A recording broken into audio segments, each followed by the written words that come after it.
What's up, Baytown? My name is Eli. I'm with Power Pros, and today we want to talk about living by the coast and what this does to your electrical system. Let's get started.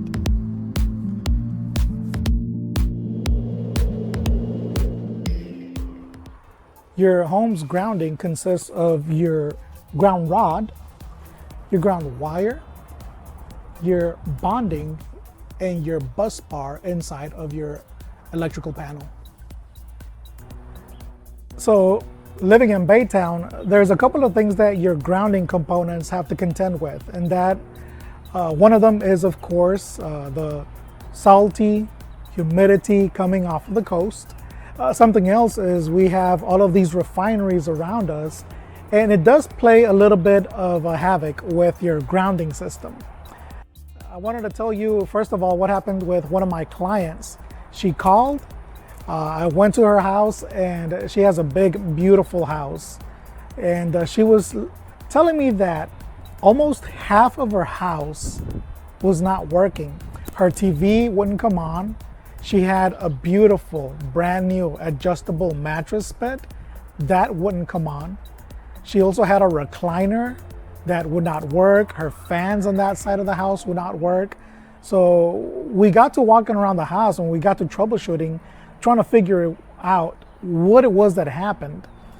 Finally, we were able to find out what happened. So I walked outside, I took a look at her grounding electrode, her ground bar, and I noticed that a portion of the clamp that clamps the wire to her ground rod was so corroded it had fallen off, and I actually found a little piece nearby. I'm guessing a lawnmower must have kicked it over or something, but you can clearly see that it had corroded to the point where the set screw that attaches the wire to the ground rod had completely fallen over. It had fallen off.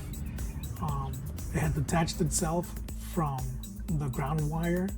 So now anything that would happen, any kind of electrical discharge, there was no way for it to reach that ground rod so that the ground rod could dissipate it into the ground, dissipate that electrical discharge into the ground.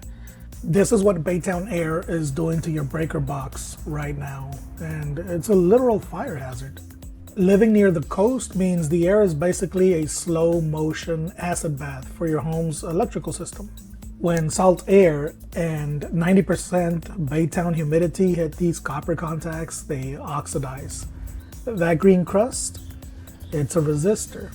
It acts like a resistor. Resistance creates heat. When your AC kicks on, these corroded points get red hot, melting the plastic and leading to an arc fire potentially. Every so often, it's a good idea to go outside right underneath your panel where your grounding rod is and make sure that your ground wire is attached to your grounding rod with that ground clamp on there.